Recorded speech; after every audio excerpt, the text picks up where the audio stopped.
Bonjour à tous. Aujourd'hui, suite du tuto sur le jeu de questions-réponses. Et on va voir pour améliorer notre jeu les trois méthodes toLowerCase, setTimeout et addEventListener qui vont donc nous permettre de régler trois petits problèmes que j'avais un peu soulevés à la fin du tuto la dernière fois, à savoir que lorsque l'on tape la bonne réponse, mais avec une majuscule au début par exemple, la réponse est fausse, ce qui est un peu dommage. Ensuite, chaque fois il faut effacer le champ ou rafraîchir pour modifier sa réponse. Et dernier petit problème, lorsque je tape ma réponse et que je rentre entrée, ensuite si j'appuie sur la touche entrée, rien ne se passe, il faut que j'appuie sur le bouton valider à chaque fois. Donc ça serait bien qu'il y ait la reconnaissance de la touche entrée. Voilà, on va passer donc à notre code et à notre nouveau jeu. Notre jeu amélioré que j'ai mis ici. Voilà, de couleur un peu plus foncée. Donc rappelez-vous, on avait le champ, le HTML, avec les trois parties, la partie question, qu'on identifie avec question, réponse et bouton validé. Voilà. Donc dans notre champ réponse, d'ailleurs, je l'avais limité à la taille de 10 caractères pour éviter que l'utilisateur rentre n'importe quoi, quelque chose de trop long. Et j'avais empêché l'autocomplétion pour pas qu'il y ait de propositions, des propositions aberrantes. Voilà, comme souvent ça se passe. Donc là, on va travailler sur le champ réponse. On peut s'imaginer qu'avec la pseudo-classe que vous connaissez peut-être en CSS, text transform lowercase, on va passer en minuscule notre texte. Et cela réglera notre problème, c'est bien ce qu'on veut faire. Donc, je sauve, je rafraîchis. Si je tape bleu maintenant, vous voyez, je tape bleu avec une majuscule. On ne le voit pas, ça s'affiche en majuscule et mon résultat est faux. Ce qui est très étrange puisque je l'ai bien en minuscule comme le demande dans mon JavaScript. Ici, vous voyez, JavaScript, la réponse est bien en minuscule, comme c'est affiché, et ça ne marche pas.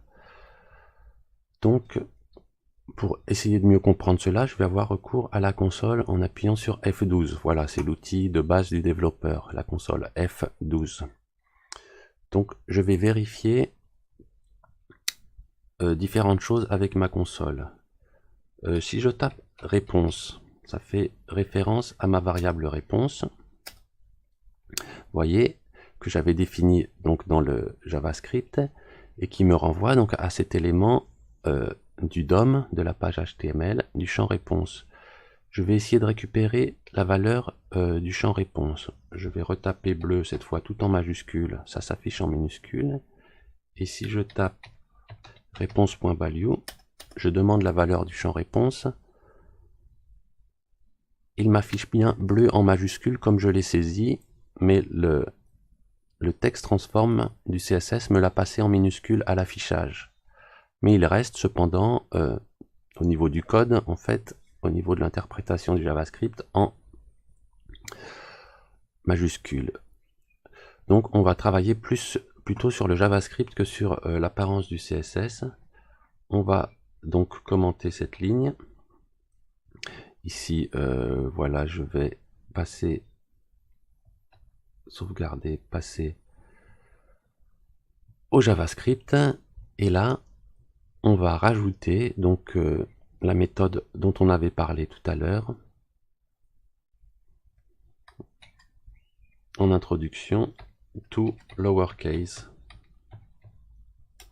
pour mettre en minuscule la valeur du champ réponse. On n'oublie pas réponse. Voilà, je sauve. Je vais rafraîchir ma page. Et voyons voir si cela a marché. Je tape bleu. Cette fois, vous voyez à l'affichage, je le tape tout en majuscule. Et c'est bien une réponse juste, car il a été converti automatiquement en minuscule par le JavaScript. Je peux essayer de taper bleu aussi avec une majuscule au début par exemple. Voilà. Donc notre premier problème a été réglé. On va maintenant passer au deuxième problème qui est, vous voyez, à chaque fois je suis bien embêté de devoir rafraîchir la page pour effacer le champ ou de devoir effacer comme ça pour recommencer. Donc on va voir comment faire cela automatiquement.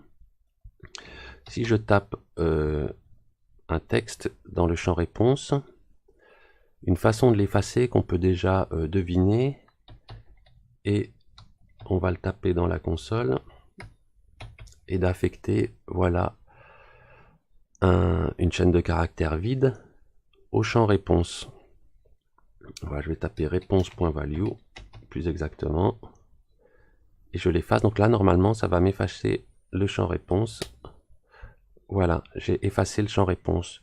Tout comme je peux écrire dans le champ réponse en tapant cette ligne de JavaScript. Vous voyez, cela m'affiche vert dans le champ réponse. Donc c'est tout simplement réponse.value champ vide qu'on va devoir exécuter cette ligne, mais au bout d'un certain temps en fait, car le problème c'est qu'on ne peut pas déclencher cet événement juste lorsque l'on appuie sur le bouton valider. Il faut le faire un peu de temps après que le champ s'efface. Si l'on appuie sur valider, voilà, on aimerait bien qu'au bout d'une seconde ou deux, le champ redevienne vide. Donc on va le faire grâce au minuteur, la fonction qui nous permet d'exécuter de façon retardée une autre fonction, et c'est setTimeout. Voici setTimeout. Donc, et grâce la fonction setTimeout va me lancer cette fonction ici que j'ai tapée, qui va me vider le champ de la réponse, et ceci au bout de 2000 millisecondes, ce qui correspond à 2 secondes. Vous voyez, je sauve, donc setTimeout, on lui dit tu vas exécuter cette fonction ici, cette fonction là, au bout d'un temps donné, au bout de 2 secondes, cette fonction qui donc va vider le champ réponse. Je vais rafraîchir, donc voilà, si par exemple j'ai tapé une réponse fausse, je valide, le champ est effacé. Si maintenant je tape par exemple une réponse juste, le champ est effacé. Et vous voyez, j'ai mis setTimeout après tout mon bloc if else. Je l'ai mis ici pour qu'il s'exécute, le setTimeout. L'effacement du champ s'exécute à chaque fois, que ce soit réponse juste ou réponse fausse. À chaque fois, il va effectuer mon setTimeout. Voici donc pour le réglage de ce deuxième petit problème. Et on arrive à notre troisième problème qui est donc il faut à chaque fois appuyer sur le bouton valider. On aimerait bien que la même chose se produise en appuyant sur la touche entrée. Pour cela, on va utiliser donc la troisième méthode que l'on va voir aujourd'hui, c'est addEventListener.